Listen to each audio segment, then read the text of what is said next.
History that doesn't suck is supported by Indeed. Hiring is one of those things that sounds simple until you're actually doing it. You're not just looking for someone to fill a role. You're looking for the right person with the right experience who can actually move your business forward. If I had to hire for HTDS tomorrow, I wouldn't want to mess around with candidates who look decent on paper but don't really get what we do. I'd want someone who's already written narrative stories and understands our rigorous research standards. If you're hiring, Indeed is all you need. Indeed Sponsored Jobs helps you target your job post based on things like specific skills, certifications, or location, so you're reaching people who can truly drive results. Join the 3.3 million employers worldwide that use Indeed to connect with quality talent. Spend less time searching and more time actually interviewing candidates who check all your boxes. Less stress, less time, more results now with Indeed Sponsored Jobs.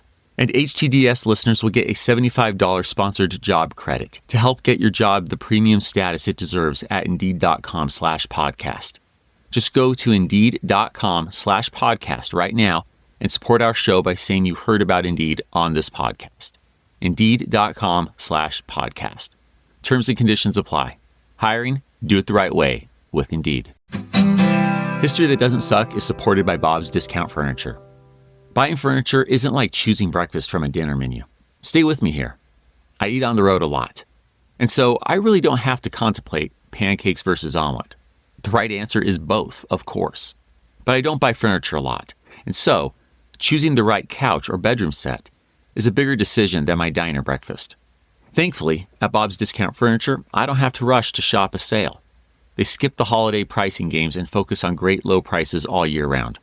For example, Bob's top-rated Beaumont bedroom combines a classic style with modern features like headboard lighting, felt-lined drawers, built-in USB ports, and loads of storage. It costs over $1,000 less than the competition. Or for the living room, there's the modular Bob's sectional, which makes it easy to build exactly what you want. At only $250 per piece, it's affordable and flexible. See how much more you can save when you dare to compare at Bob's.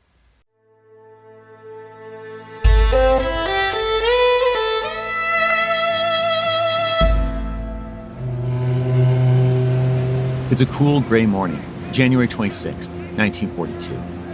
We're in the waters of Belfast, Northern Ireland, where the former luxury liner turned British troop ship, HMS Strathard, is just gliding into Dufferin Key. On board are some 4,000 American soldiers, Midwestern boys hailing from Iowa, the Dakotas, and Minnesota, all part of the National Guard unit now federalized as the U.S. Army's 34th Infantry Division, elements of which are traveling here in several ships. Their presence could not be more welcomed on shore, where reporters and excited crowds are watching with anticipation. Since the U.S. Congress declared war last month, these are the very first American ground troops sent to Europe to fight. I guess the question now is, just who will be the very first of these soldiers to disembark and make their arrival official? Aboard the Strathard, a colonel instructs a lieutenant to get someone from B Company. The young officer doesn't waste time deciding. He simply goes with the guy who happens to be in closest proximity, Milburn Hankey. A handsome, square-jawed, cleft-chinned 23-year-old private, Milburn dutifully gets up, expecting he's been tapped for manual labor, or some other dirty detail, to use his later recollection, likely unloading cargo. But that changes fast when he suddenly finds himself face-to-face with his division commander, Major General Russell Hartle. The 52-year-old commander asks Milburn, "Can you talk to reporters?" Put on the spot, the young soldier answers, "Well, if I have to, I think I can." That's all the general needed to hear. He instructs Milburn to follow, and in that same moment, the still surprised soldier finds himself walking behind his commander, down the gangplank. It's 11 steps. 11 historic steps that take Milburn from the transport down to the quay, where he officially becomes the first enlisted soldier of the U.S. Army to step ashore in Europe during the Second World War. As Milburn takes that historic step, the Royal Ulster Rifles Band greets him by striking up the Star-Spangled Banner. The young private's right hand snaps to the edge of his steel helmet in a sharp salute.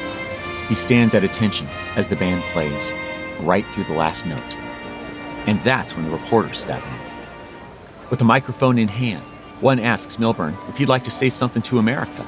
"Sure," the shocked soldier says excitedly as he leans in. "Hello, America. Mom and Pop, I just want to say I hope I'll be back sometime. Tell everybody back in Hutch hello. We'll get those Germans yet. Hutch. Milburn's referring to his hometown of Hutchinson, Minnesota. As he does, the top brass's faces betray their surprise. It's in this moment, as Milburn will later recall, that he realizes they likely intended the quote-unquote first soldier to step ashore to be one of the Iowa boys. Whoops, too late now. Or perhaps we should say, it seems that ship has sailed. As the reporters continue to interrogate the young American on his background, it soon becomes clear that, like many Americans, and especially Midwestern Americans, he's of German descent. His family name alone makes this obvious, but as evidenced by his first words off the ship, that doesn't give him any consternation about fighting Nazi Germany. Even his pop, who was born in Germany, has no question of where their allegiance lies. In fact, Milburn shares with the reporters that the last words he got from his father were, "Give 'em hell." And as the commander of U.S. Army forces in the British Isles, Major General James Chaney, joins the conversation, the young German descent private is quick to ask, "When do we get a whack at those Germans?" The questions continue. A reporter asks the young soldier, does he know where he is? "I just don't know where we are. I know I'm not in America, but I got the idea I'm in Ireland. Rumors travel fast, even at sea." But finally, they come to the most important question. Does the young, enthusiastic volunteer soldier nonetheless have any regrets about enlisting? Well, he admits to one. And her name is Iola Christensen. With twitterpation and longing in his very words, Milburn answers, "I don't know if she'll wait for me. She may have stepped out on me now, but I hope not." Well, Northern Ireland has known air raids. The people are going without and are hungry. But even in war, or perhaps especially amid such horrors, everyone appreciates a good love story. And so, that very same first night in Northern Ireland, Milburn finds himself given the rare opportunity to speak to the woman who, though 4,000 miles away and out of sight since last summer, holds his heart in her hands. There's only one catch. Their conversation is getting broadcast across the United States. "Hello, Squirt." Hiya, Dinky. Yes, the nicknames come out immediately. And while Mr. and Mrs. Hankey are on the call too, they don't say much. They tell their son how proud they are, how much they miss him, and then, with lumps in their throats, let him talk to his Iola, his Squirt. Milburn has nothing to worry about. Iola misses him dearly. In fact, she's already planning the wedding. No, his real worry is beyond the Irish Sea and the English Channel. He'll have to hope that German bullets miss him on the battlefield, every bit as much as Iola misses him in her heart.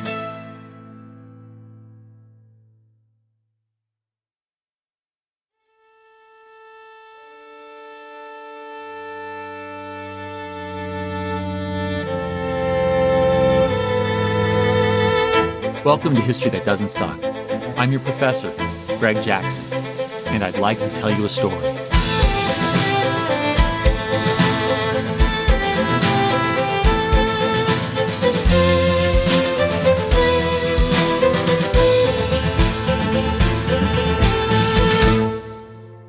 It's hard not to like Private Milburn Hankey.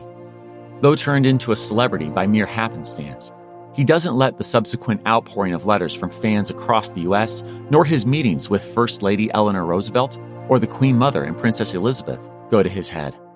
He understands that the fame isn't really about him, but about what his first step on Northern Ireland's soil symbolized. That he's become a stand-in of sorts for the U.S. Army, a personifying symbol of the Transatlantic Alliance himself.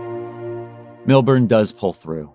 As the 34th Division, soon nicknamed the Red Bull Division, sees hard fighting in North Africa and Italy, he earns a Silver Star. He then heads home after a car accident leaves him with a serious back injury about 2 years after his famous arrival. As for Miss Iola Christensen, she does in fact wait for him. Wedding bells ring in 1944. They raise 3 children and have 53 years together that only end when Milburn passes away in 1998. But now that we know the lovebirds more than work out, let's return our focus to the reason we met Milburn in the first place: America's entry into the European theater. Yes, after following the United States path from Pearl Harbor into the Pacific Theater through the Battle of Midway in June 1942 in recent episodes, it's time to use that natural breaking point to pause, backtrack to America's entry into the war, and follow its developments in Europe. By the way, grouping several episodes in one theater before bouncing to the other is how we'll navigate the multi-theater and complex story of the Second World War. That said, today's story won't start in December 1941. We'll start much further back, with the background of a leader whom we met in past episodes, but who's about to play a much bigger role. The brilliant, talented, and adventure-seeking Kansan, Dwight D. Eisenhower.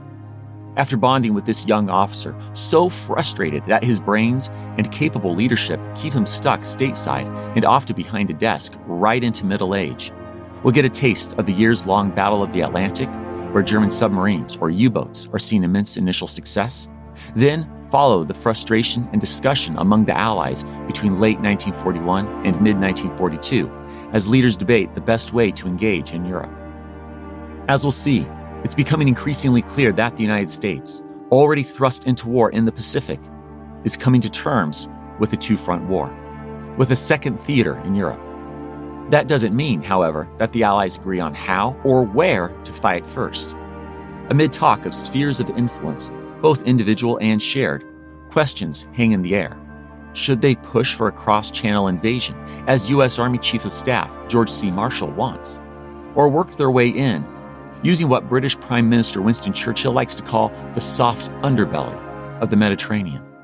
And what does that odd ally to these democratic nations, the Soviet Union's dictator Joseph Stalin, think of all this? Well, we'll get those answers when we wrap this episode at the Moscow Conference of August 1942. Poof, a big lift as ever, and with no time to waste, let's make our way back to the US and back a few decades so we can properly welcome Little Ike to the story. Rewind.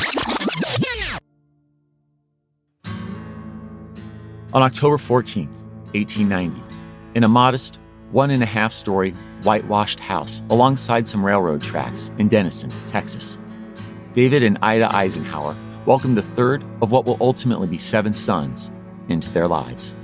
They name him David Dwight Eisenhower, but use his middle name to avoid confusion with his pops. As you may already realize, that practice eventually flips those names. That's why you and I know him as Dwight David Eisenhower. The Eisenhowers don't stay long in Texas. David and Ida moved their young family to Abilene, Kansas, while their thirdborn is still just a toddler. This is where the future U.S. president will grow up, leading Dwight to forever think of the Sunflower State as home. Though we may as well swap out the name Dwight for the nickname he picks up going to school here.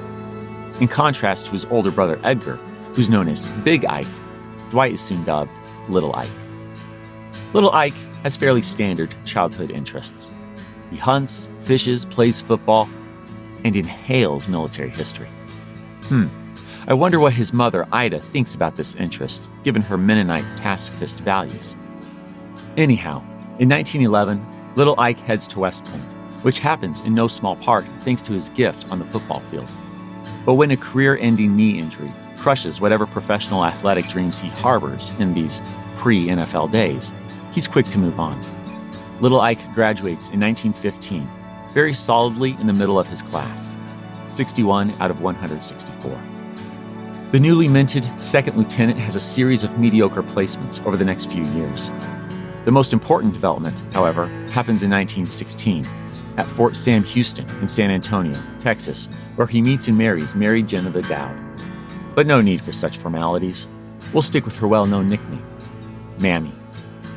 As World War I rages in Europe, the young, 3 years out of West Point Captain Eisenhower gets a less than thrilling assignment. He's being sent to serve under Lieutenant Colonel Ira C. Wellborn in the 65th Engineers, now part of the Army's newly forming Tank Corps, stationed at Camp Meade, Maryland. Ike, that's right, now that he's an adult, the little is dropped, is supremely disappointed. He wants to be sent over there, into the action. Ike is informed the position is only temporary, but still, stateside training, even if with this cutting-edge new tank technology, is not what he's been dreaming about. To quote his later recollection of his current crestfallen disposition, "Some of my class were already in France. Others were ready to depart. I seemed embedded in the monotony and unsought safety of the zone of the interior." Ike's unit, the 301st Tank Battalion, goes through a lot of training, and he plays an important part in establishing this new tank corps. Then, finally, in March 1918, Ike gets the news that he's been longing for. His battalion is shipping out via New York for France. More than that, he's going in command.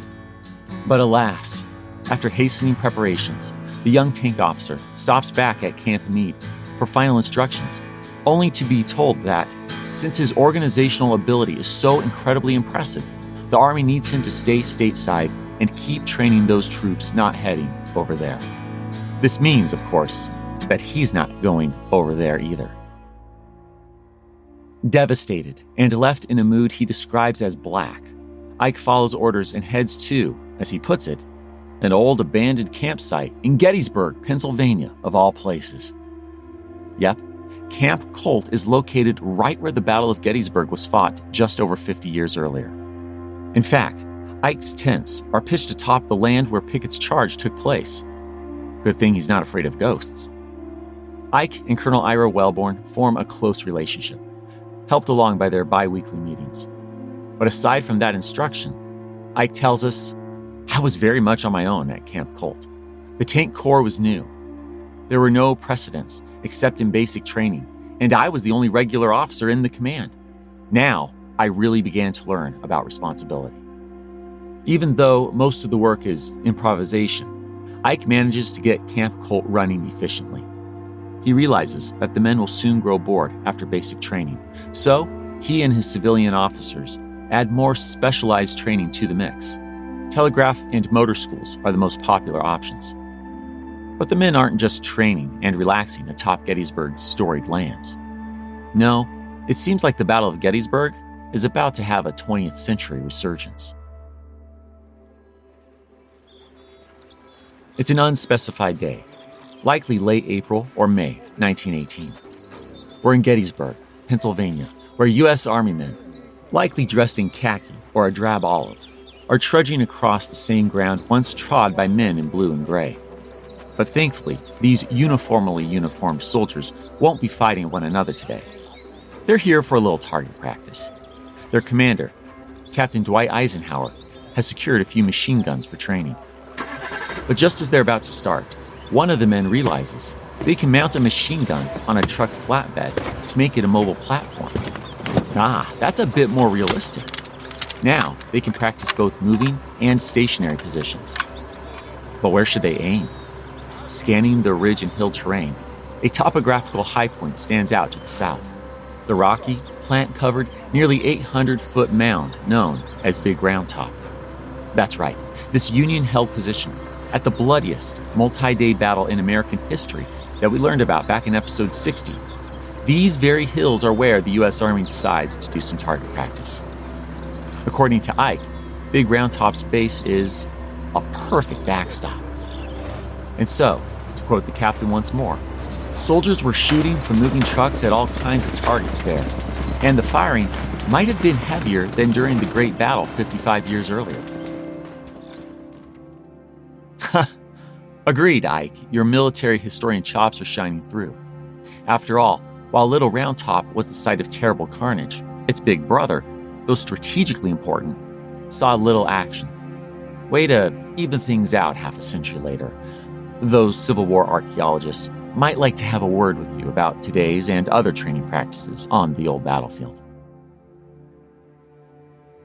Though their town once again echoes with the sound of gunfire, the 3,000 or so residents of Gettysburg welcome Ike and his soldiers. By the end of the summer, he's responsible for the training of nearly 10,000 men. But only a few months after they start training with real tanks, minus their weapons, which are still needed in Europe, the armistice arrives. And just like that, this chapter of Ike's life comes to an end. As he so succinctly puts it, no human enterprise goes flat so instantly as an army training camp when war ends. Everything that sustains morale, peril to the country, imminent combat, zeal for victory, a sense of importance, disappears. The only thing that counts for a citizen soldier is his date of discharge. Norman Randolph, a fellow West Point classmate also at Camp Colt, will later recall for Ike seeing the disappointment on his face as they sat in his office on November 11, 1918. As we sat there, stunned and disappointed by the fact that we had not gotten into the show, I recall you saying, "I suppose we'll spend the rest of our lives explaining why we didn't get into this. And, by God, from now on, I am cutting myself a swath and will make up for this." Close quote. Well, temporary Lieutenant Colonel Eisenhower, I promise, your time will come. The interwar period, as we call the 2 decades between the world wars, have their ups and downs for Dwight Eisenhower.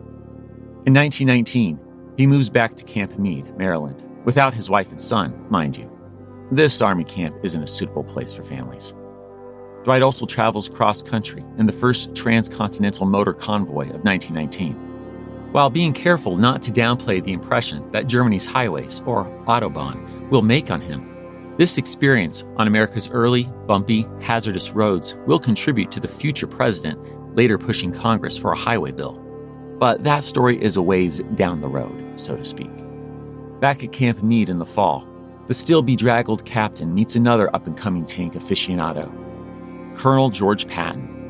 Together, the two experiment with the new technology, spending quite a bit of time together, and sometimes even barely escaping tank-based accidents. Wanting to publish their discoveries, the men are told their ideas are, quote, not only wrong but dangerous, close quote. And if they are published, they could be looking at a court-martial. This bureaucratic sanctioning only brings Ike and George closer. The two men know they're onto something. If only the rest of the Army would realize that. But alas, the National Defense Act of 1920 formally abolishes the Tank Corps, grouping it with the infantry. George heads back to the cavalry, while Ike pushes on, hoping the Army will soon appreciate his new ideas. In early 1921, Ike and Mammy's son, Dowd Eisenhower, or Ikey, as the little 3-year-old is affectionately known, contracts scarlet fever. He dies. Only a year later, in 1922, the still grieving captain is shipped off to Panama. It's while stationed here that the couple's second son, John, is born. The small family is moved back stateside in 1924, but Ike doesn't stay put long. General Blackjack Pershing requests the seasoned scholar revise the guidebook to the American battlefield in Europe. Yet, before Ike can make a good start of that, he's admitted to the Army War College for more training in 1927. He graduates first in his class, a big academic step up from his West Point years. The blue-eyed major then returns to the Army guidebook, traveling to France to complete the project before returning to D.C. in 1929, where he slowly forges a relationship with General Douglas MacArthur. On January 1st, 1933, Ike begins working directly for the general, but he doesn't have an official title. As Ike later recalls, "I wasn't really an aide. The job didn't really have a name. I called myself his good man Friday. My office was right next to his, and he could just call me at any time. He gave me chores. For example, I'd prepare the annual report for the chief of staff. He gave me a few ideas, and I'd work them up."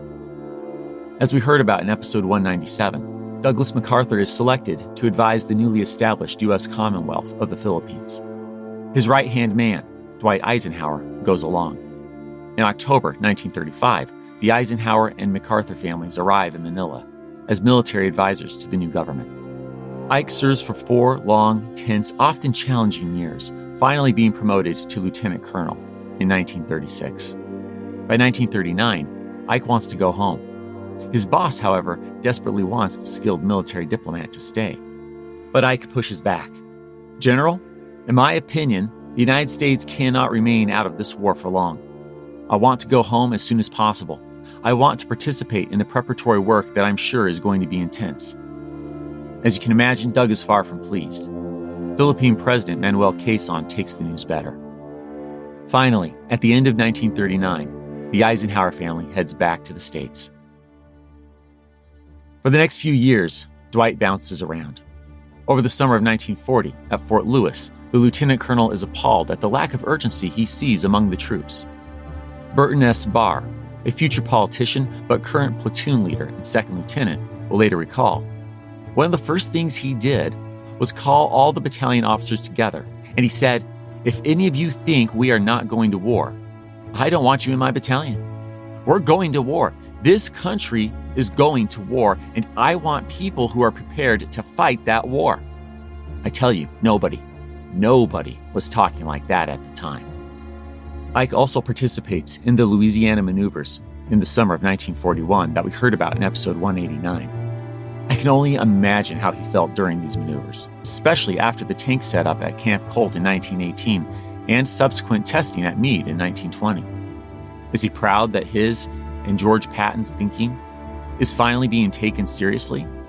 Speculation aside, the U.S. Army is delighted by their brilliant strategist, and Ike is temporarily promoted to Brigadier General in September 1941. Then, as we know, on December 7th, 1941, Japan bombs Pearl Harbor, thrusting the U.S. into the war. 5 days later, December 12th, Ike gets the call from D.C.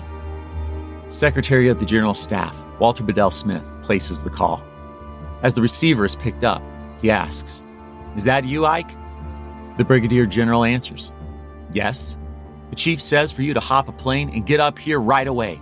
Tell your boss that formal orders will come through later." Mammy remembers her husband being, quote, "hurried and unhappy. I knew he was hoping the Washington duty would be temporary," close quote.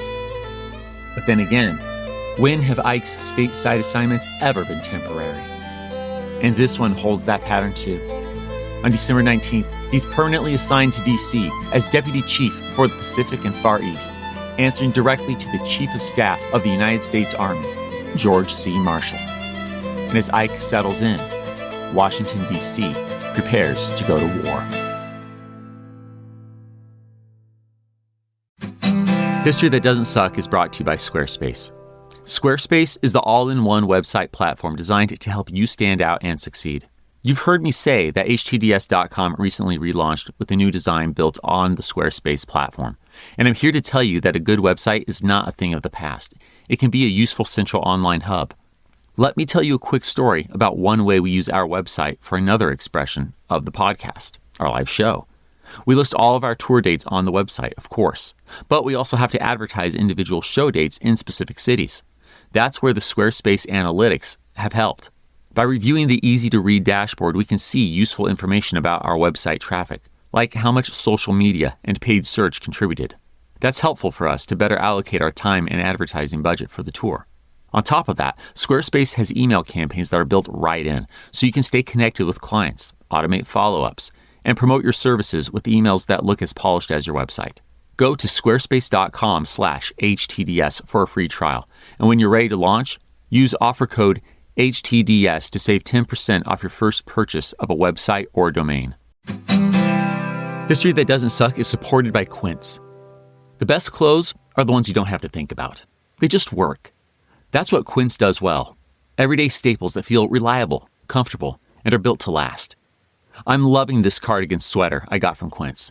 In fact, coincidentally, I'm wearing it right this second. It's not your old professor's cardigan. It's a stylish update I've been wearing a lot because, 1, it's soft and warm, made from 100% organic cotton, and 2, I don't look like an old professor when wearing it.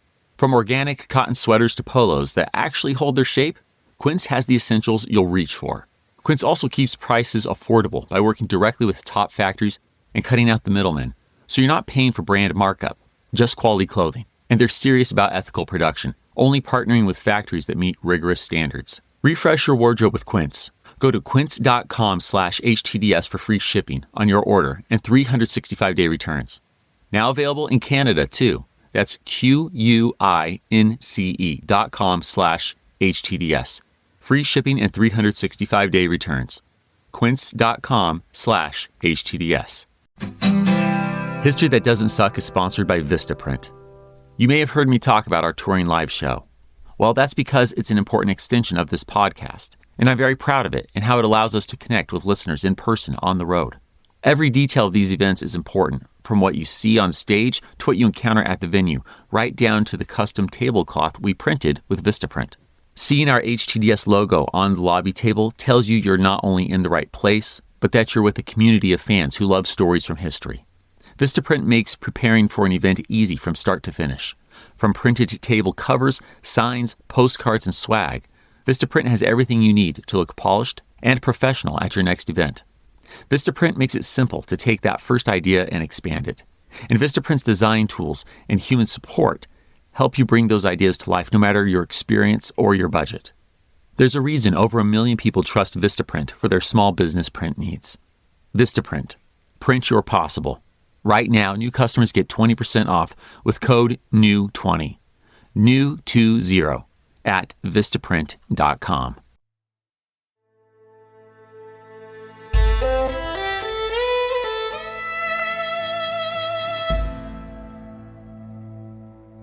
I trust you recall from our holiday special in episode 197 that shortly after the attack on Pearl Harbor on December 7, 1941, British Prime Minister Winston Churchill makes a Christmas visit to the White House.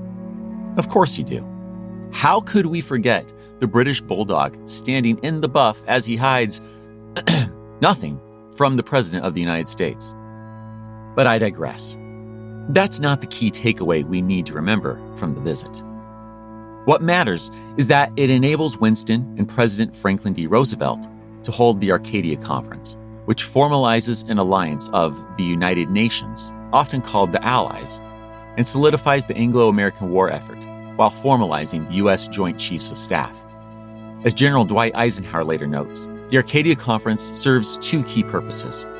To quote him, it creates a workable system by which the American and British Chiefs of Staff could operate effectively as a team, and confirms earlier agreements upon the region in which should be the object of our attacks. Another major outcome is the creation of an unprecedented dual leadership body, the Anglo-American Combined Chiefs of Staff, CCS, the highest Allied strategic planning organization. As we mentioned in episode 197, their first meeting takes place on January 23, 1942.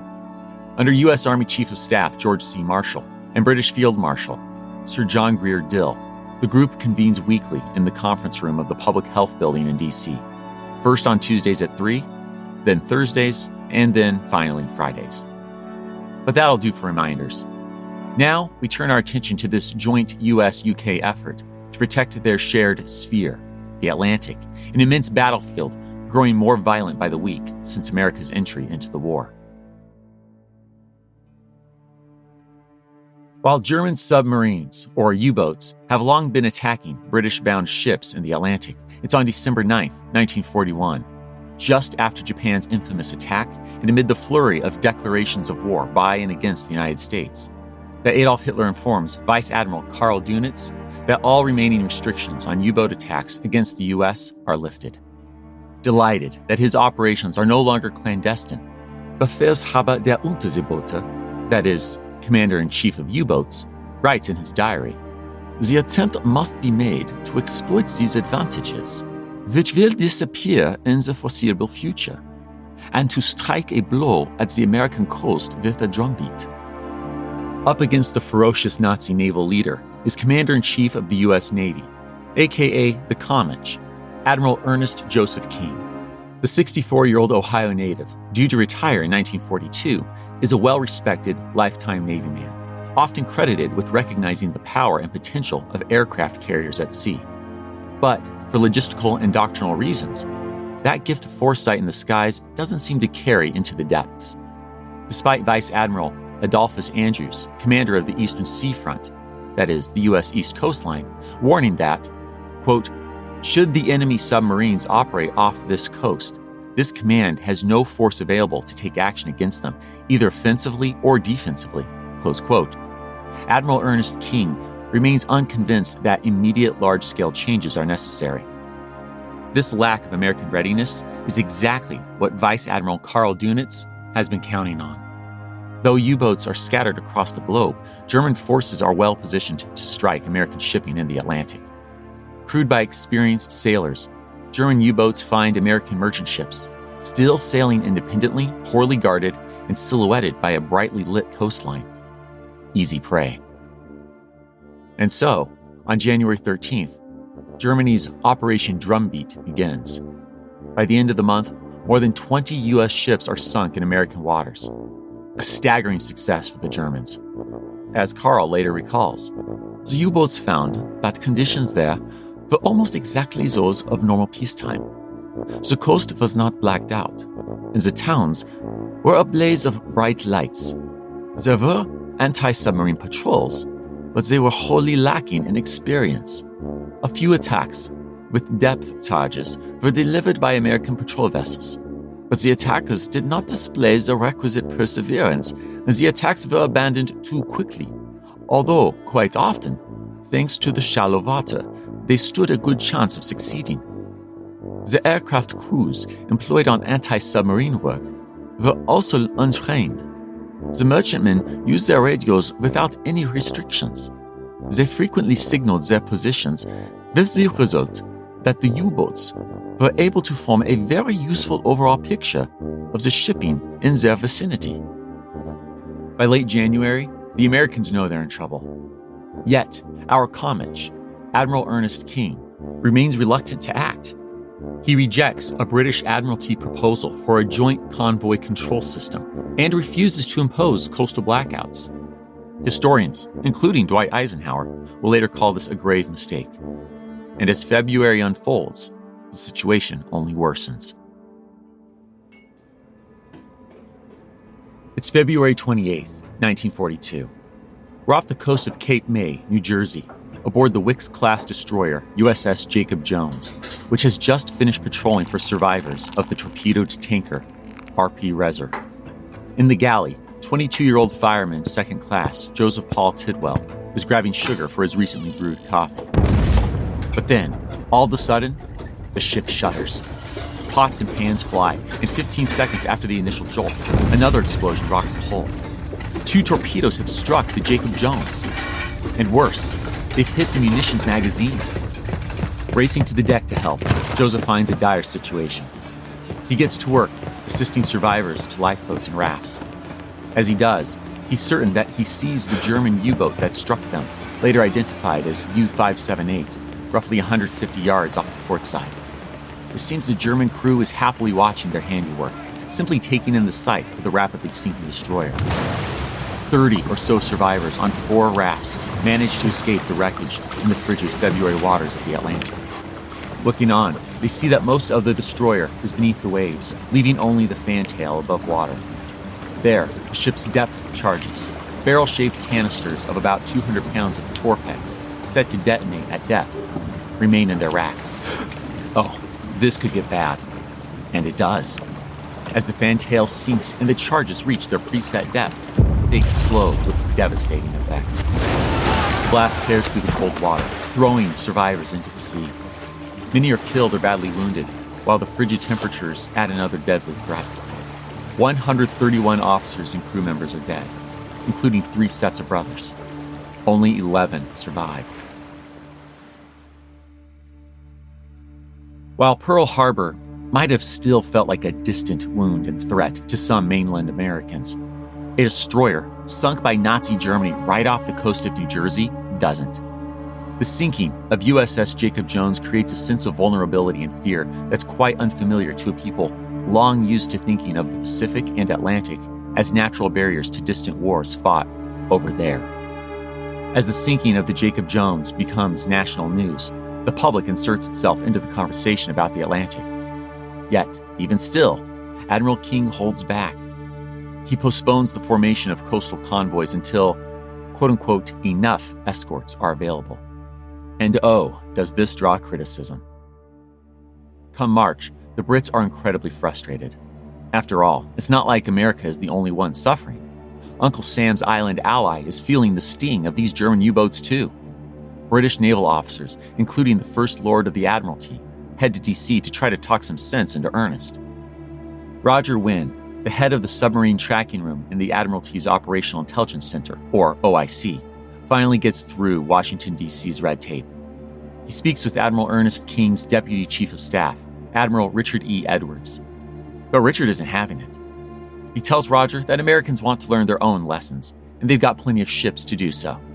This likely sarcastic remark pushes the Brit over the edge. His temper flares as he answers. The trouble is, Admiral, it's not your bloody ships you're losing. A lot of them are ours.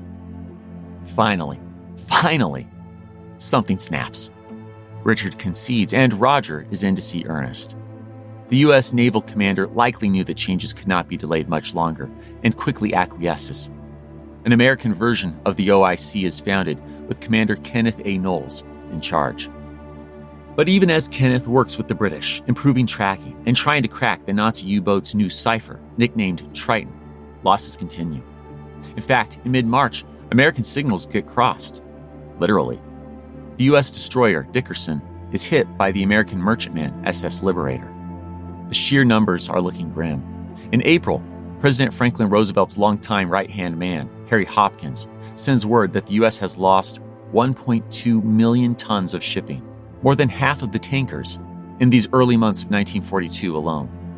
If something isn't done, they might as well start calling America's arsenal of democracy, to use FDR's phrase for the nation's buildup of arms that we learned about in episodes 188 and 189, the Arsenal of Atlantis. More is done. That same April, Admiral Ernest King agrees to protective coastal convoys. Finally, implemented along the U.S. coastline in mid-May, this diminishes U-boat attacks, along the U.S. East Coast, at least. Karl Dönitz is hardly finished. The German Vice Admiral answers by shifting his U-boats' focus south, striking Allied shipping in the not-so-well-protected Caribbean. U.S. Army Chief of Staff George Marshall is fed up with the lack of progress his country is making by summer 1942. So he makes a few changes and sends some strongly worded letters. First, George sends Dwight Eisenhower to London to command U.S. forces in the European theater. Yes, at last, Ike is leaving behind his D.C. desk job, and does so at the rank of Major General. The promotion alone shocked Ike. It came last March, just days after George had told him that he was going to stay at his D.C. desk. But after decades of being told he was too smart and too capable to send to the field, Ike stormed out of the room, shouting, "I don't give a damn." Quite a thing to say to the U.S. Army Chief of Staff, and Ike died a little inside the moment the words came out of his mouth.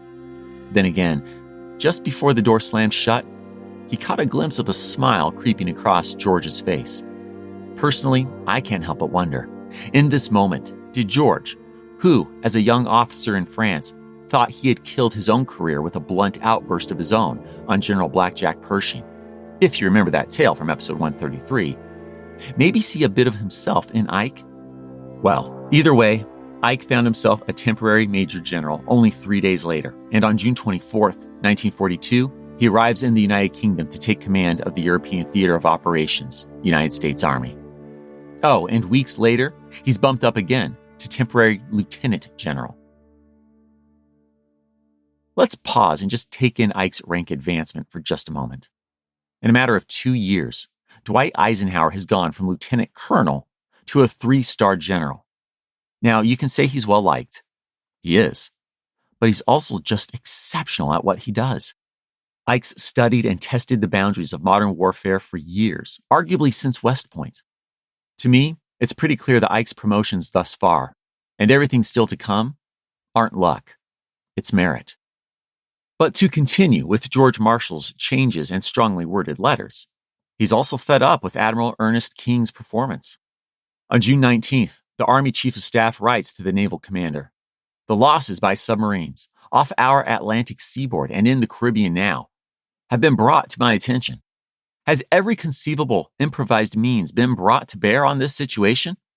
I'm fearful that another month or two of this will so cripple our means of transport that we will be unable to bring sufficient men and planes to bear against the enemy in critical theaters to exercise a determining influence on the war."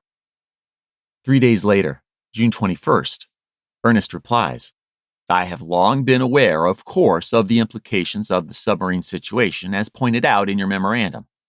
I have employed and will continue to employ not only regular forces but also such improvised means as gives any promise of usefulness." Judging from this letter, it seems that the admiral wasn't ignorant about the need for convoys. He just didn't realize that any escort was better than no escort, and kept waiting to build up their numbers. Regrettably, that delay has been deadly. Between January and August 1942, German U-boats sink so many Allied vessels that they call this phase of the Battle of the Atlantic the quote-unquote second happy time, or more mockingly, the American turkey shoot. To quantify that, by the end of August, Nazi U-boats have sunk 485 ships and 2.6 tons off the coast of North and Central America. Although, if you trust Karl Dunitz's numbers, it's more like 585 ships and over 3 million gross tons. Regardless of who you believe, it's a massive number. And this isn't only frustrating to American leaders and the British Bulldog and his government. It's also frustrating to Uncle Sam's ally, or rather his comrade, farther to the east, Joseph Stalin. Yes, as Germany's second happy time in the Battle of the Atlantic draws to a close, it's time for us to hit pause on this naval conflict and check in on the Soviet Union. But we can hardly just pick up in the summer of 1942. There's simply too much to the story. You know what that means. Rewind.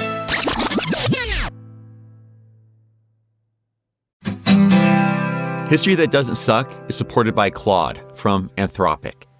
There's a John Adams quote I keep above my desk. Facts are stubborn things.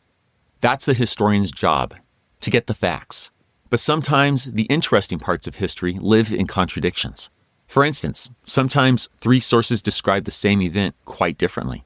Or perhaps the textbook version of things falls apart and something messier, more human, emerges from underneath. Claude is built for that kind of thinking. When you're chasing down a question and the accounts don't line up, Claude doesn't try to smooth it over. It helps you sit with the contradictions, tracing where they came from, and figure out what the disagreement itself reveals.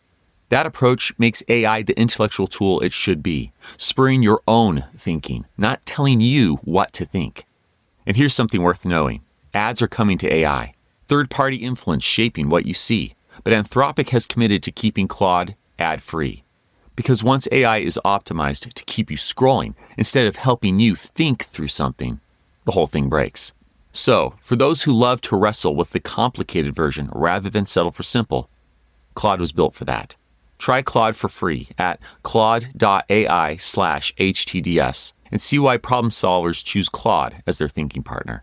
Well, the holidays have come and gone once again, but if you've forgotten to get that special someone in your life a gift, well, Mint Mobile is extending their holiday offer of half off unlimited wireless. So here's the idea. You get it now, you call it an early present for next year. What do you have to lose? Give it a try at mintmobile.com/switch. Limited time 50% off regular price for new customers. Upfront payment required. $45 for 3 months, $90 for 6 months, or $180 for 12-month plan. Taxes and fees extra. Speeds may slow after 50 gigabytes per month when network is busy. See terms. You know that thing where you get an amazing pair of shoes at a really great price and want to tell everyone about it? Yeah, so do we. Here at Designer Shoe Warehouse, we'll give you something to brag about. Like the latest styles from brands you love, or the trends everyone's obsessing over, or shoes that make you feel like, well, you. So go ahead, show off a little. Find shoes that get you at prices that get your budget.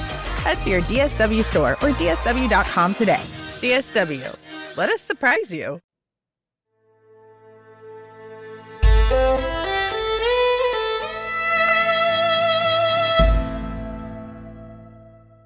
We covered the rise of the Union of Soviet Socialist Republics, or the USSR, in episode 186, and its path into the Second World War between episodes 187 and 189. Nonetheless, let's refresh our memory on its entry. The war in Europe begins September 1st, 1939, when Germany invades Poland, confident that the USSR won't intervene, thanks to the Molotov-Ribbentrop Pact, their non-aggression pact, which also divides Poland. The USSR claims its slice on September 17th. With a non-aggression pact in place with Japan as well, as of April 1941, the USSR is, on paper, at peace with the Axis powers. Now, Stalin isn't foolish enough to expect that peace will hold. Nonetheless, he also believes that Adolf won't dream of attacking his nation before finishing with the British. But the Soviet General Secretary is wrong. Adolf Hitler launches his attack on the USSR, Operation Barbarossa, on June 22nd, 1941. Yes, familiar stuff. And again, you can revisit episodes 186 through 189 if you need more details. But now, let's continue the Soviets' tale. Adolf sends a massive force against the USSR, around 3 million men. With just under 3,000 aircraft and just over 3,000 tanks, his panzer divisions blitzkrieg into Soviet territory hard and fast. The Nazis also systematically target and murder local Jews, communists, and others they deem lesser than. But those are stories for another day. Soon, the Soviets are going scorched earth, burning their owned crops and infrastructure to slow the Nazi advance. And on July 13th, Adolf's relentless attacks on both the USSR and the UK draw the two vastly different nations together to sign a mutual assistance pact. It's a classic "the enemy of my enemy is my friend" situation. President Franklin Roosevelt sees that too. On September 29, 1941, FDR writes to Stalin with a promise. "I am very sure that Hitler made a profound strategic mistake when he attacked your country. I am confident that ways will be found to provide the material and supplies necessary to fight him on all fronts, including your own." The Moscow Protocol is signed on October 1st, and though the Americans aren't yet physically involved in conflict, they agree to lend and lease clothes, food, aircraft, tanks, vehicles, and, most importantly, funds to the USSR. But of course, America is soon physically involved, as 1941 ends in a sad state of affairs for all those opposed to the Axis powers. The British are on the ropes. The Soviets can feel Adolf's breath, with German troops only 90 miles outside of Moscow. And, as we know from episode 194, a Japanese attack on Pearl Harbor devastates the Americans. Thus, we get the Arcadia Conference, which, on January 1st, 1942, creates the alliance that FDR dubs the United Nations.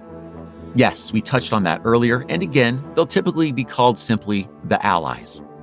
In total, 26 nations sign on, but we'll keep our focus on the big three. That's the term used to describe the US, the UK, and the USSR, or alternatively, their leaders, FDR, Winston Churchill, and Joseph Stalin. By the end of February, US shipments to the USSR are trickling in. On February 20th, Stalin writes to Franklin to welcome the new American ambassador, 69-year-old Admiral William Stanley, and to urge speeding up aid to his war-tattered nation.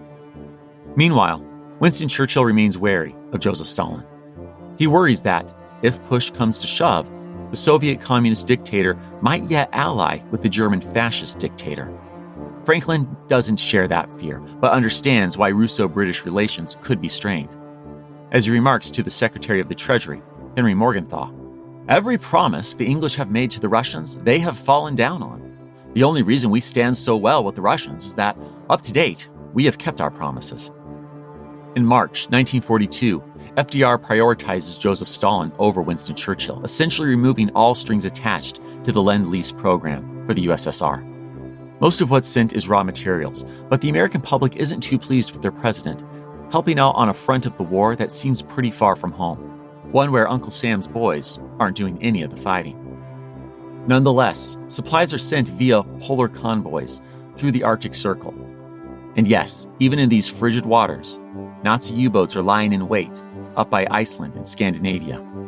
In addition to providing essential materials, the convoys prove to the antsy Soviet leader that the Allies are in fact helping his war effort, even if they can't comply with demands for an invasion of Western Europe quite yet, which Stalin wants in order to take the pressure off his own beleaguered defending forces. But the General Secretary remains antsy. He wants to talk with his fellow national leaders about post-war borders. Franklin and Winston aren't quite ready for that yet, even if their August 1941 Atlantic Conference included conversations about a post-war world. It's one thing to talk about such things between two friends committed to democracy. It's another to do so with a dictator, even if you happen to be militarily aligned. Still, FDR has an idea. What if he invites Soviet Foreign Minister Vyacheslav Molotov, you know, the man behind the 1939 Molotov-Ribbentrop Pact, to talk about opening that potential second front? Oh, that works. Joseph Stalin jumps. Or, according to the Soviet foreign minister, it was always his boss's plan to get the US and the UK to agree to support an invasion of Western Europe. But then again, Franklin sent a delegation to London with a memorandum on operations in Western Europe back in April. So, it really does seem like everyone's been parallel planning. Regardless of who you believe, After a short, unsuccessful stop in London, the Soviet foreign minister arrives on American soil on May 29th, ready for a conversation. It's May 30th, 1942. We're at the White House, where the stout, mustachioed, and bespectacled Soviet foreign minister, Vyacheslav Molotov, is ever so pleased to be sitting down, finally, with President Franklin Roosevelt. He's joined by Russia's ambassador to the United States, Maxim Litvinov, and several key American leaders. Harry Hopkins, Secretary of State Cordell Hull, U.S. Army Chief of Staff George C. Marshall, and the Navy's Commandant, Admiral Ernest King. Likely still jet-lagged, Vyacheslav Molotov is nonetheless sharp as ever. Or at least, he feels sharp. From what the Soviet sees, he quickly convinces the Americans that a second front must be opened this summer. Following Joseph Stalin's instructions, the emissary waxes eloquent on this bringing victory. If the Allied forces in 1942 pulled back at least 40 enemy divisions from our front, the balance of forces would radically shift in our favor, and Hitler's fate would be sealed.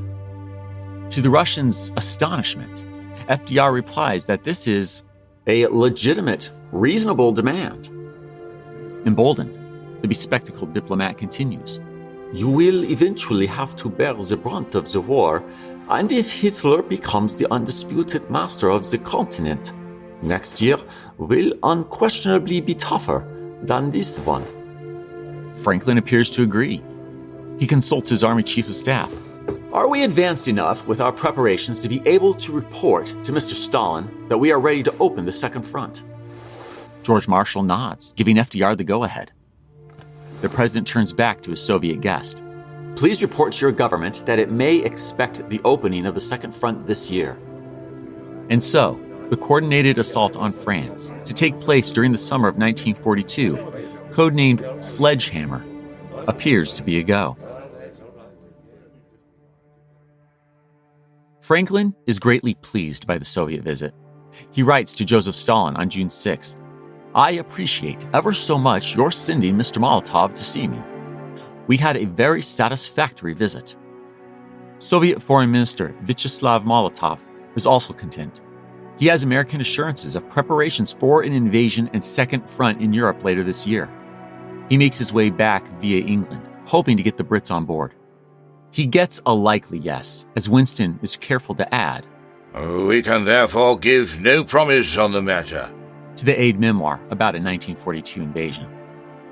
For the time being, the big three, that is, FDR, Winston Churchill, and Joseph Stalin, are happy. Well, as happy as you can be when your country is being invaded and/or you're at war. Cooperation appears to be working.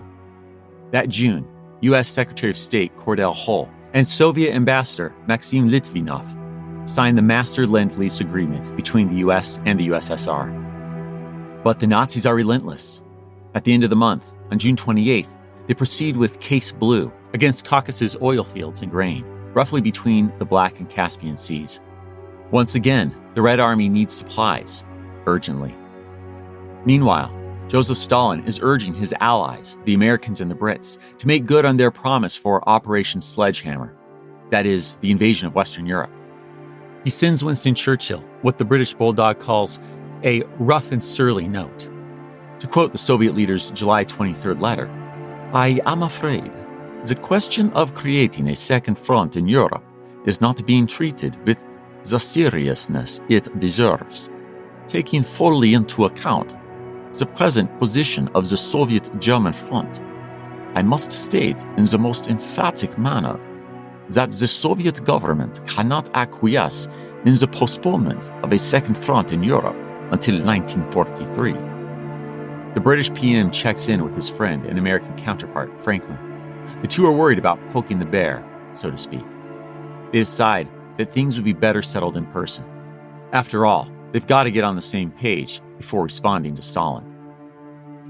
And so, in May, Winston Churchill once again makes the trip across the Atlantic. His main goal? Convince FDR that, at this point in the war, an invasion of Western Europe would be suicidal. In the PM's direct words, it would turn the English Channel into "a river of blood." His side goal is to discuss quote-unquote heavy water. But we'll get to the significance of those conversations in a much later episode. Later that summer, in July, American military leaders arrive in London for yet another discussion about where to engage the German army in the fall. They meet up with our good friend Dwight Eisenhower before heading into conversations with their British allies. Just because the British are anti-sledgehammer, that is, the planned invasion of Western Europe, that doesn't mean they come empty-handed without alternate ideas.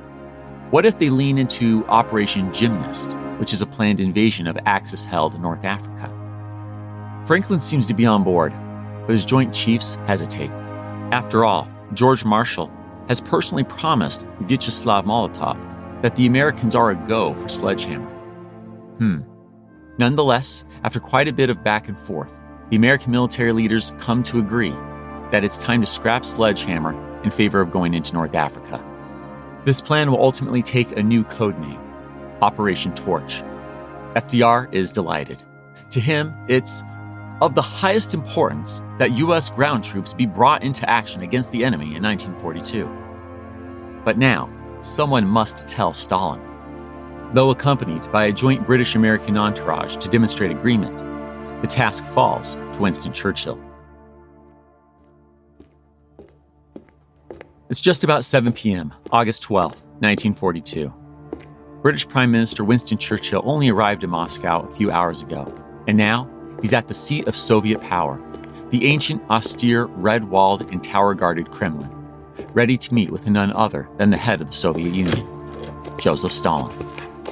Sitting down with the mustachioed Soviet, the British bulldog begins by explaining that, I wish to speak frankly, and I would like to invite complete frankness.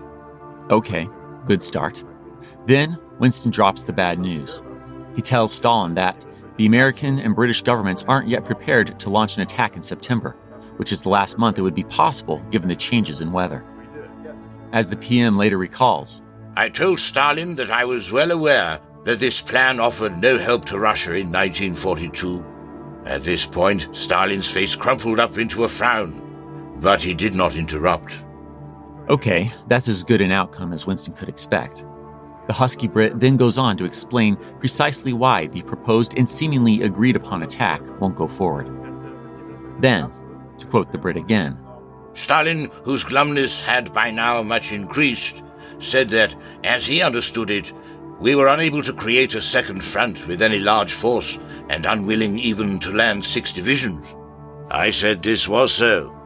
War was war, but not folly, and it would be folly to invite a disaster which would help nobody. I said I feared the news I brought was not good news. If by throwing in 150,000 to 200,000 men we could render him aid by drawing away from the Russian front appreciable German forces, we would not shrink from this course on the grounds of loss. But if it drew no men away and spoiled the prospects for 1943, it would be a great error. Stalin, who had become restless, said that his view about war was different. A man who was not prepared to take risks could not win a war. Why were we so afraid of the Germans? He could not understand. His experience showed that troops must be blooded in battle. If you did not blood your troops, you had no idea what their value was. Clearly in disagreement, the two men go back and forth a bit more until, finally, Winston unfurls a map of North Africa to lay out the new plan, Operation Torch. Stalin is intrigued. He asks about the timing of the operation. Winston suggests October. A little overly optimistic, but nonetheless, the British bulldog will later recall that this seemed a great relief to the Russian. Moreover, he's absolutely impressed with Stalin's mind. As opposed to other military leaders who took months to grasp the brilliance of this approach, Stalin takes only a matter of minutes to connect the dots on how this will help in 4 ways as it, 1, hurts the Nazis in North Africa, 2, quote-unquote, overawes Spain, 3, pits the Germans against the French who, though under the Nazi thumb, ostensibly rule much of North Africa, and 4, thrusts Italy into the fight. Winston adds a 5th and final point. The military advantages of freeing the Mediterranean when still another front could be opened. In September, we must win in Egypt, and in October in North Africa, all the time holding the enemy in northern France. If we could end the year in possession of North Africa, we could threaten the belly of Hitler's Europe. Seemingly on board, Stalin relays the plan back to Winston in order to ensure he's got it properly, as he remarks, "May God prosper this undertaking." 4 hours after they first sat down, at 11 p.m., the two men part ways in what Winston calls an atmosphere of goodwill. This Moscow conference lasts until August 16th. It includes a formal state dinner, more personal meetings between Winston Churchill and Joseph Stalin, and a large conversation with military generals. That last one doesn't go so well, but no matter. The stage has been set. While America's Marines, sailors, and soldiers have long been at it in the Pacific, where they've suffered so much loss in the Philippines and elsewhere, only recently seen the tide start to turn amid the Battle of the Coral Sea and especially the Battle of Midway this very summer. It's now time for an entirely separate set of Uncle Sam's boys to enter the fight on the other side of the world as well. Joined by their British allies, the Yanks are carrying out the invasion of Axis-controlled North Africa. But as Operation Torch moves forward and America enters a second front, it's hard not to wonder, will these quickly trained doughboys, soon to be called GIs, really be ready by the time their boots are on North African soil? Can they outwit or outfight Nazi Germany's famous Desert Fox, Field Marshal Erwin Rommel? We'll find out next time.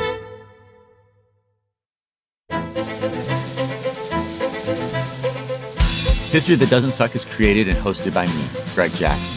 Episode researched and written by Greg Jackson and Riley Neubauer. Sir Winston Churchill, read by Tim Wells. Production by Airship. Audio editing by Mohammed Shahzaid. Sound design by Molly Bach. Theme music composed by Greg Jackson. Arrangement and additional composition by Lindsey Graham of Airship. For a bibliography of all primary and secondary sources consulted in writing this episode, visit htdspodcast.com.